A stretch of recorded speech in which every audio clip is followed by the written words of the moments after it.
کہ کالر پہ ہاتھ رکھنے سے پہلے 10 بار سوچ لیجئے گا حضرت، پیچھے کتنا بڑا جن نکل سکتا ہے، یہی دکھانا ہوتا ہے ایک پاور نے۔ سب سے امپورٹنٹ فیکٹر ہے تیرے اندر کا آپ، تیرا سسٹم کے باہر نہیں جان سکتا کہ اندر کتنا بڑا آدمی اور کتنا چھوٹا انسان۔ جس دن یہ ولنریبل اینڈ کھلا، تجھے مارنا آسان ہو جائے گا۔ یہ میں اپنی زندگی کے تجربے سے بتا رہا ہوں بھائی، مارنا تجھے آج بھی آسان ہے، مارنا اس کو بھی بہت آسان ہے، لیکن وہ امیجنگ ہے جس کے تحت ڈیٹرنس کریٹ کیے ہوئے کہ کالر پہ ہاتھ رکھنے سے پہلے 10 بار سوچ لیجئے گا حضرت، پیچھے کتنا بڑا جن نکل سکتا ہے، یہی دکھانا ہوتا ہے ایک پاور نے۔ کم من فئۃ قلیلۃ غلبت فئۃ کثیرہ۔ اللہ کہتا ہے کتنے ہی گروپس تھے، لیس ان نمبرز، تعداد کم تھی مگر انہوں نے بڑے نمبرز کے اوپر غلبہ کھا لیا۔ کیسے؟ باذن اللہ، سپر نیچرلی تو تھا ہی تھا، لیکن میتھس بھی تھی، امیجنگ بھی تھی۔ آپ صلی اللہ علیہ وسلم نے فرمایا میرا دشمن میرے سے جب 1 مہینے کی مسافت پہ دوری پہ ہوتا ہے، چاروں سمتوں میں کہیں سے بھی سفر کرنے کے لیے جنگ کے لیے ہے،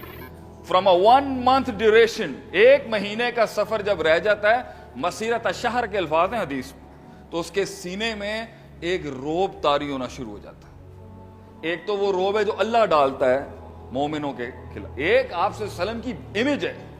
دا برانڈنگ، جو پرشیا سے لے کے روم تک سب جانتے تھے کہ یہ کیا شے ہے، یہ پارٹی ہے کون سی۔ انہوں نے اپنے چیکس اینڈ بیلنسز کے لیے اپنے ایمبیسیڈرز بھیجے ہوئے تھے، انہوں نے اپنی اسپائی، اپنی را ایجنسیاں بھیجی ہوئی تھی اندر، اور وہ چیک اینڈ بیلنس دیکھ رہے تھے کہ یہ کتنا ہے، کتنا جانے کا پوٹینشیل ہے آگے، سب پتا ہوتا ہے۔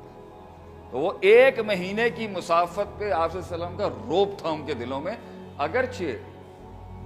پارٹی اپنی بہت ہلکی تھی، نمبرز، ویپنز، آرمری اور وار اسٹریٹجیز کے لحاظ سے ہم بڑی جنگیں نہیں لڑے ہوئے تھے۔ روم پرشیا کے ساتھ 10-10 لاکھ کے لشکروں سے لڑا ہوا تھا، تو پھر بھی دیور اے بگ کمپنی کوپریٹ کے لحاظ سے اگر بات کریں، لیکن آپ صلی اللہ علیہ وسلم نے ایک رکھا ہوا تھا۔ تو اس سفر کے اندر بھائی آپ کی پلیسمنٹ اور آپ کا امیج بہت میٹر کرتا ہے، اور وہ سب سے بڑا اس میں سے ایک ایلیمنٹ یہ منہ ہے اور پرسنالٹی اور ایک کلچر ہے اس کے ساتھ۔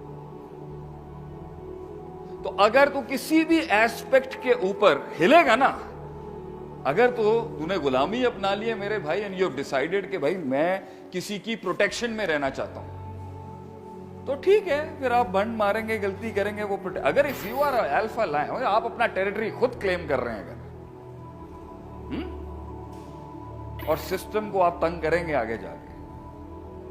کسی سٹرکچر کو آپ میں بہت زیادہ ماشاءاللہ حسن دیکھ رہے لوگوں کو تنگ کرنے والا، تو سب سے زیادہ لوگ مارنے سے پہلے نا پورا ایک سکین چلاتے ہیں اگلوں کا، جسے ہم ریکی کہتے ہیں۔ جاؤ ذرا چیک کر کے آؤ کس طرح کے لوگ ہیں۔ خاندان شادی کرنی ہو، لڑکی کی ماں دیکھی جاتی ہے بھائی، نانی دیکھی جاتی ہے، اس کی ریکی لگوائی جاتی ہے، جا کے خاندان چیک کریں۔ ہمارا ایک سلسلہ ہے، ہمیں تھوڑی بچی لیں گے اور بچی دے دیں گے، پتا کرو اس کے دوست یاروں میں کہاں بیٹھتا ہے۔ نبی صلی اللہ علیہ وسلم کی حدیث المرء علی دین خلیلہ، بندے کو جاننا کہ برابر بیٹھتا کس کے ساتھ ہے، وہاں سے پورا بایو ڈیٹا نکل آئے گا اس کا، اس کے دوست چیک کرو، اس کی پریفرنسز چیک کرو، اس کی پرائرٹیز چیک کرو، اس کی کلر مینجمنٹ چیک کرو، اس کی برانڈ مینجمنٹ چیک کرو، اس کے الفاظ چیک کرو، مارکیٹ میں کیا چل رہا ہے۔ That's how you get to know بھائی اس اوقات کا آدمی ہے جس سے ڈیل کر رہے ہیں۔ تو اس سسٹم کے اندر صوبہ چلانا ہو، ملک چلانا ہو، بزنس چلانا ہو، آرگنائزیشن چلانی ہو، یا خود کو چلانا ہو یا خاندان چلانا ہو، اٹ از ویری امپورٹنٹ کہ جو یہ بہیویئر ہے نا، یہ جو جسم ہے، جو جسہ کھڑا ہوا ہے سامنے، اس کی پریزنٹیشن اور اس کی کمپوزیشن اتنی سالڈ چاہیے ہوتی ہے کہ لوگ کنفیوزڈ ہی رہیں جب تک کہ آپ ریئل ڈیل نہ بن جائے، جب تک آپ کچھ بن نہیں جاتے نا، کہ اتنا ریسورس اور ڈیٹرنس کھڑی بھی ہو کہ لوگ نہیں اٹیک کریں اور کہیں یار جانے دو، آدمی خطرناک ہے، مشکل ہے، ہاتھ نہیں ڈالو اس کے اندر، وہاں تک پہنچانے سے پہلے آپ کو بہت دیکھ کے چلنا ہوتا ہے، اور آپ کے لوگوں کے ساتھ کیا تعلق ہیں وہ بتا رہے ہوتے ہیں، وہ آپ کا پورا چیک چل رہا ہوتا ہے، یہ کیا ہے اور کیا نہیں ہے۔